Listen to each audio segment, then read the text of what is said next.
Keeping wild places wild, giving nature a fighting chance as developments continually encroach upon critical habitats, has been the backbone of a career spanning 30 years for Nanoose Bay's Tim Clermont. My background's environmental science, majored in fish and wildlife, renewable resource management, back in the day, a long time ago now actually.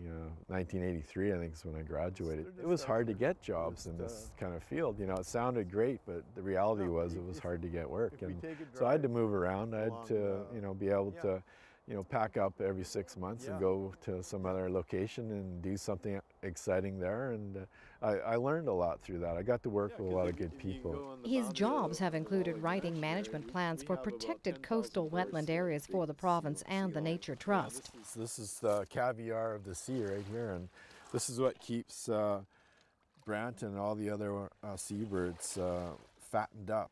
Tim's proficiency at that task is what launched his 20-year career as a Crown Land Securement Coordinator for the Nature Trust.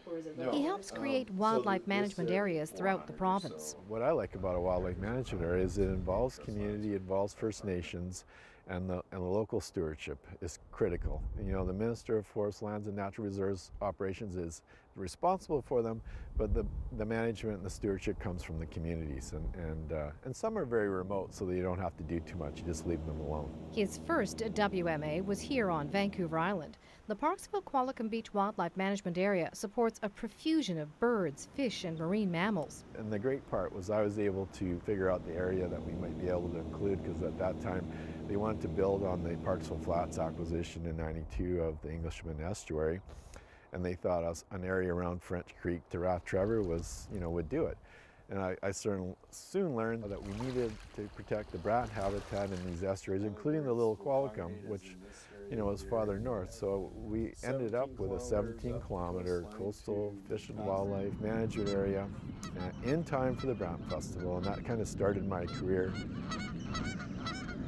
The great thing is this is my backyard, so I get to spend a little bit more time here. And the Brant Festival is a great example of creating awareness around how important these areas are, and opportunities for kids and tourists and others to come and enjoy our spectacle here, like the herring spawn, the salmon runs that we have here, and whales and sea lions out on the coast. We have all that happening right here.